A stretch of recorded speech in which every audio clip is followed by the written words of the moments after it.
Paying attention is being present, and it's a skill, just like golf or tennis. The more you practice it, the better you get at it.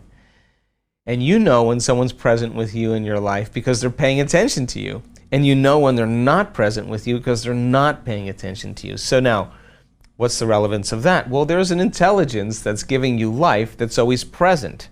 And many people don't take the time to connect to it by being present, right? So if where you place your attention is where you place your energy, and all of your attention is in the present moment, you got a lot of energy in the present moment. Now think about this. When I talk about being present, I'm saying that once you fall into the generous present moment, according to the quantum model of reality, all possibilities exist in the eternal now. So most people, they wake up in the morning, they come back to their senses. Your brain is a record of the past. It's an artifact. It's a circuits of everything you've learned and experienced to this moment. So people wake up in the morning and then they think about their problems. Those problems are connected to certain people, certain things at certain times and places. The moment they start thinking about the problems, they're turning on the circuits from the past. They're memories. All those memories are connected to emotions because emotions are the end product of past experiences. So that problem has the feeling of disgust, frustration, anger, judgment, hatred.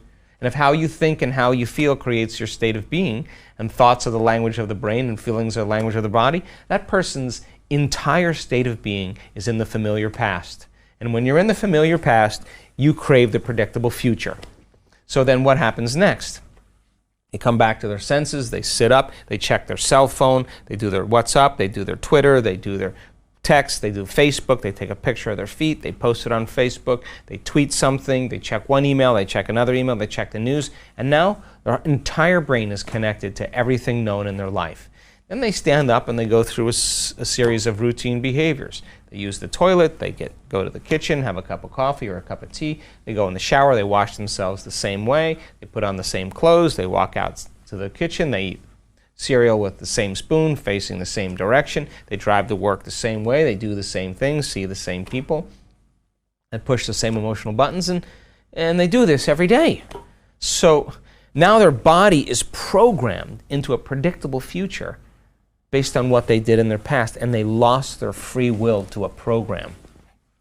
And so now, if you're not getting up in the morning being defined by a vision of the future, then you'll be predictable in your life. You're left with the old memories of your past. So then, as I said, the stronger the emotion that you have with some problem or person in your present reality, the more you're going to pay attention to that person or problem.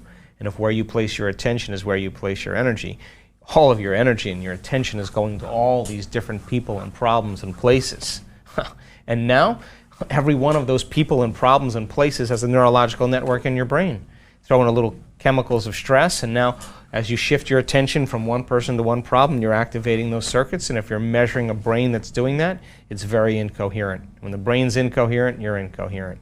So then, when I talk about the generous present moment, the person is sitting there and the body's going, well, it's 8 o'clock in the morning. You normally get pissed off, you normally get frustrated when you're in traffic. And we're on a schedule here and, well, you're not in traffic. You're sitting with your eyes closed.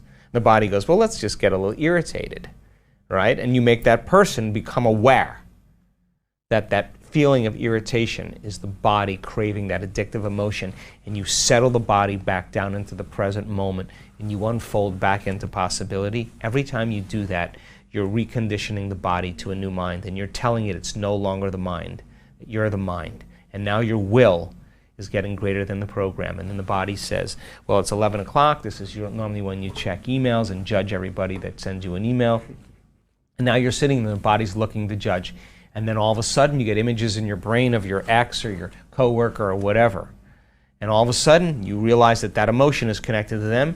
And you settle the body back down into the present moment, and you lower the volume to that emotion. And when you do that, you take your attention off that person or thing, and now you're breaking your energetic bond with everyone and everything in your life. And now you're calling energy back to you. Now that is available energy to heal. That's available energy for you to design a new destiny. And when that energy comes back, it's chaotic energy. Well, the person's going through this disturbance internally, and yet they're working with their body, and there'll come a moment The body's the animal, just like training an animal. Sooner or later, it's going to surrender to the mind. And when it does, there's a liberation of energy. And now the person doesn't want to think about the predictable future, their familiar past, doesn't want to get up and open their eyes, doesn't want to go to the bathroom or eat anything. They're so happy in the present moment that they freed themselves from the chains of their own personal limitations. And the side effect of that is called joy. Joy is the absence of that habituation or that emotion that's been conditioned.